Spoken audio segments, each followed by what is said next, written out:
Hello mga pards, kumusta po kayo? Sana po nasa mabuti po kayong kalagayan, ano man po ang inyong ginagawa sa araw na ito. Ngayon mga pards, meron po tayong gagawin na isang water dispenser. Ayan mga pards, nasa home service po tayo ngayon. Ang naging problema po nitong water dispenser na to mga pards, yung kanyang hot cold. Ito, yung kanyang hot cold mga pards, ang nawala. Ibig sabihin nun, hindi po umiinit yung tubig. Yun mga pards, ngayon, samahan niyo po akong i-troubleshoot to. At nang makakuha po kayo ng idea kung sakali man po magkaganito ang inyong water dispenser. Mabilisan lang po yung ating upload mga pards. Ayan, kitang-kita nyo po mga pards. Hindi man lang po napaso yung aking kamay. Pero itong isa na to, malamig po ang tubig. Ayan, dito sa hot cold, wala po siyang kainit-init. Ayan mga pards. Tara, i-troubleshoot na po natin to mga pards. At nang malaman po natin kung ano po yung naging problema po nito at kung ano po yung piyesang papalitan po natin. So, okay, i-unplug po natin yung ating unit, mga parts.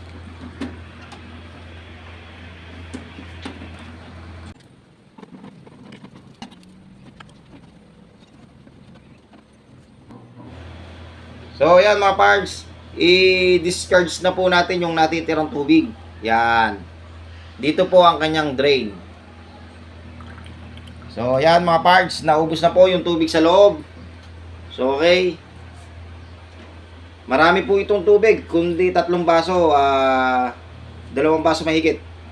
So, ginawa lang po natin mabilisan yung ating video. So, okay mga parts, alisin po natin to, mga parts. At mabilisan lang po yung ating upload, mabilis ang panunod lang. Marami ka nang makukuha ang idea sa pagre-repair mo ng appliances sa bahay tulad ng ating water dispenser.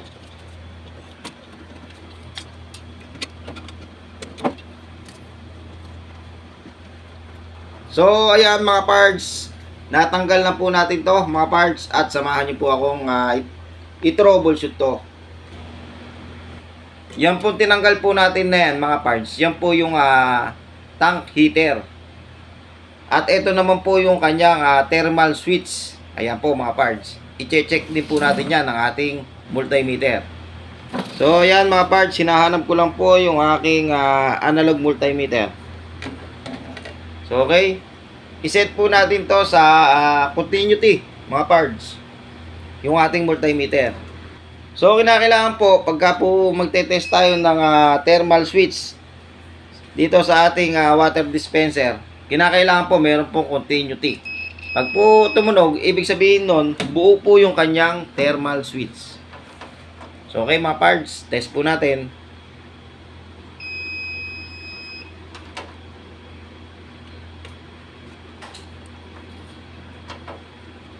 So, okay, buo po yung ating thermal switch. At, i-check din po natin yung ating fuse. Kung ito po okay pa.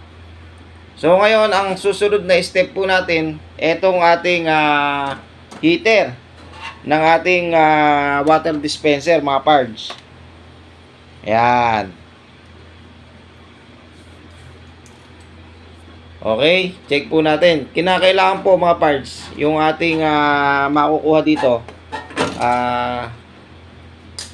Sa ano din po tayo, iseset din po natin to sa continuity. Or po pwede sa times 10, yung ating analog multimeter, mga parts.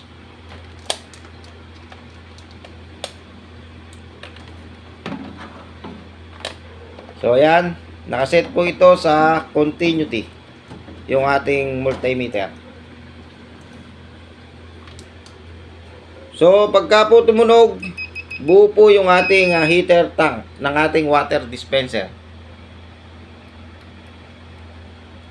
So, ayan, kapansin-pansin nyo mga parts, wala pong beep.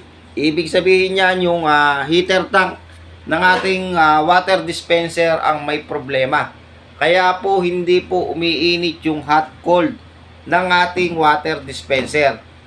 Yan lamang po yung ating papalitan mga parts pagka po ganyan ang inyong na-experience sa inyong water dispenser. So, itong ating thermal switch, okay naman. So, hindi na po natin papalitan yan. Ang papalitan lamang po natin yung ating ito nga ang ating heater tank. So okay, tanggalin na po natin yung ating thermal switch at palitan na po natin yung ating heater tank.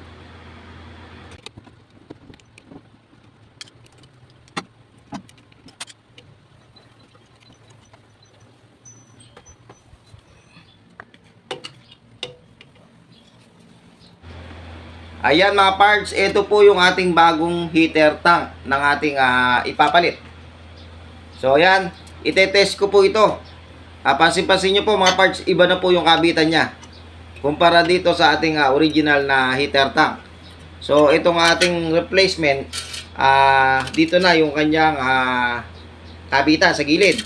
So okay, itest po natin yung bago mga parts. Tingnan nyo po. Tingnan nyo po yung bago mga parts. So, kitang-kita nyo may beep. So, iset po natin sa times 10.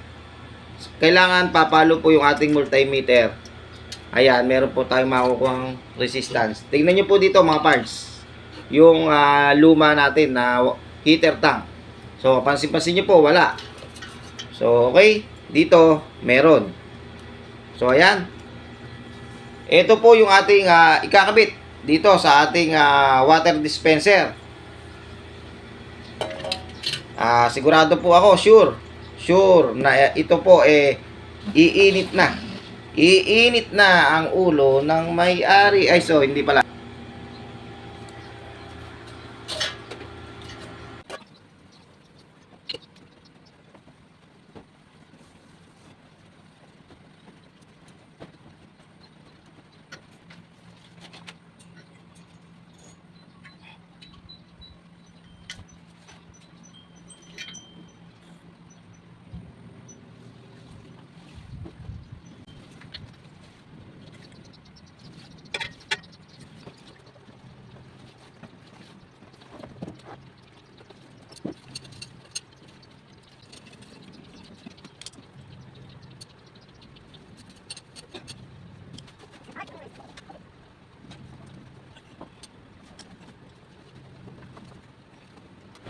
So, ayan mga parts, naikabit na po natin. At testingin po natin mga parts. Maglagay po tayo ng konting tubig po dito sa ibabaw. So, okay, plug in na po natin. So, maghintay lamang po tayo ng mga ilang minuto para po uminit po yung tubig sa loob. So, okay, ayan, may ilaw na po. So, hintay-hintay lamang po tayo.